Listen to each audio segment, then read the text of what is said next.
धन्यवाद अमरीश जी। कर्नाटक में राजनीतिक दलों के प्रतिबद्धता को लेकर के सवाल हमेशा खड़े होते रहे।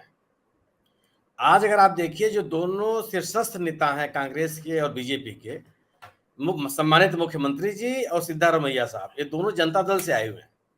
ये मूल पार्टी के लोग नहीं है। अगर आप बुमई साहब के मंत्रिमंडल को अगर आप अपने ध्यान में रखिए, आप तो बड़ी संख्या में उसमें दल बदलू नेता मंत्री हैं जो मूल भारतीय जनता पार्टी के नेता नहीं है। मतलब लगभग लोग, ये मोटा मोटा आंकड़ा है कि लगभग 30% विधायक ऐसे हैं जो अलग अलग दलों से कई बार चुनाव जीत करके कर्नाटक विधानसभा पहुंचे हैं। तो ये दोनों जो प्रमुख दल हैं, इन और जो जनता दल सेक्युलर है, इनके साथ तीनों प्रमुख दलों के साथ समस्या है कि प्रतिबद्ध लोगों की संख्या, मान प्रतिबद्धता बहुत एक मेजर इश्यू है इनके पास। कोई कभी दल छोड़ के कहीं चला जाता है और वह क्रम लगातार जारी है। अब लेकिन देश के अन्य हिस्सों की तुलना में भारतीय जनता पार्टी में जो भगदड़ मची हुई है, यह निश्चित रूप से जो उत्तरी भारत के लोग हैं उनके लिए बहुत चिंतन का विषय है कि ऐसा क्यों हो रहा है।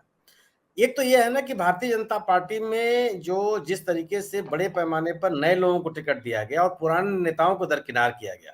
माने वो पुराने नेता ऐसे नहीं है जो कि भारतीय कहीं बाहर से आए थे। वो पुराने नेता जो भारतीय जनता पार्टी के साथ हमेशा से लगे रहे। जगदीश शेट्टर का ही आप नाम लीजिए, मुख्यमंत्री रहे हैं वो, और आप कोई व्यक्ति फोन करके कह दे कि आपको टिकट नहीं दिया जाएगा, तो एक बड़ी नाराजगी हुई। बड़े अच्छा, ये ऐसा नेता, चिंता इस बात की नहीं थी लोगों को भारतीय जनता पार्टी के साथ कि जिसको टिकट नहीं दिया जाएगा चुपचाप बैठ जाएगा। जैसे ईश्वरप्पा साहब है, उन्होंने कहा कि मुझे टिकट नहीं मिलेगा, हम राजनीति से हटना चाहते हैं, कुछ नहीं करेंगे, चुपचाप बैठ जाएंगे। लेकिन बड़े नेता ऐसे निकल गए जो कह रहे हैं कि हम चुनाव लड़ेंगे, या तो निर्दलीय चुनाव लड़ेंगे या इंडिपेंडेंट चुनाव लड़ेंगे। ये जो भगदड़ की स्थिति केवल इसलिए है कि भारतीय जनता पार्टी नए लोगों को बहुत बड़े पैमाने 52 लोगों को अब तक जो सिर्फ टिकट दिया, वो एक जानकारी के अनुसार 52 नए चेहरे सामने लाए गए हैं। दूसरी चीज ये है कि हिंदुत्व के एजेंडे को बहुत तेजी से लागू कर रही है। अब उडुपी के जिस भट्ट साहब का टिकट इन्होंने काटा है और जिस नए व्यक्ति को उन्होंने उम्मीदवार बनाया है अपना, अगर आप हिजाब आंदोलन में उनकी भूमिका को जानिएगा तो आप अंदाजा लगा सकते हैं कि किस आक्रामक तेवर के नेता हैं वो हिंदुत्व एजेंडे को लागू करने के लिए। और भट्ट जैसे नेता को हटा करके उनको उम्मीदवार बनाया गया। जबकि 2018 के चुनाव में अगर आप याद कीजिए तो उडुपी में भारतीय जनता पार्टी सभी की सभी सीटें जीती थी। एक गजब अलग तरह का पोलराइजेशन हुआ था वहां पर। तो एक और इसके अलावा और भी जो कई नाम हैं जिनमें आप देखेंगे जो कि बहुत एग्रेसिव हिंदुत्व की लड़ाई लड़ने वाले लोग हैं, जिन्होंने अपने पिछले राजनीतिक गतिविधियों में इसको बहुत प्रमुखता से आगे बढ़ाया है। तो एक तो हिंदुत्व के एजेंडे को लागू करना इनका हुआ, उसमें नए लोगों को लाए, और उससे जो पुराने लोग हैं उनमें ये इस तरह की नाराजगी बढ़ी, जो वहां से लोग हटे। दूसरी बात है कि इनको ये लग रहा कि भारतीय जनता पार्टी के पास कोई इस समय कोई ऐसा नेता नहीं है, येदियुरप्पा साहब को छोड़ करके, जो ग्राउंड लेवल पे चुनाव जिताने की स्थिति में हो।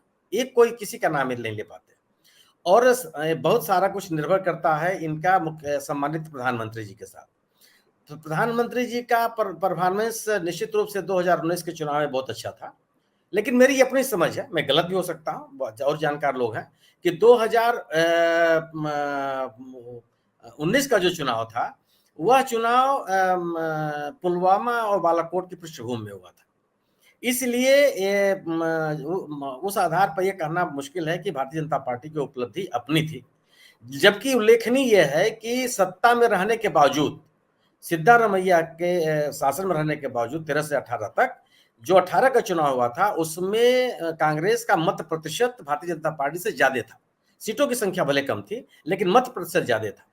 और भारतीय जनता पार्टी के मुकाबले कांग्रेस का मत प्रतिशत लगातार ज्यादा बना रहा और उसका मत प्रतिशत कभी घटा नहीं। आप कह सकते हैं कि लोकसभा के चुनाव में कांग्रेस का मत प्रतिशत कम हुआ और भारतीय जनता पार्टी का बढ़ गया, ये बिल्कुल सही है। लेकिन वह जेडीएस के मत प्रतिशत में गिरावट आई और जेडीएस का मतदाता खिसक करके चला गया इनके पास भारतीय जनता पार्टी के साथ, इसलिए बढ़ गया। तो एक तो कांस्टेंट लीडरशिप बनी हुई है कांग्रेस की वहां पे, और एक मजबूत संगठन है कांग्रेस का जो बीजेपी से लड़ता हुआ दिख रहा है।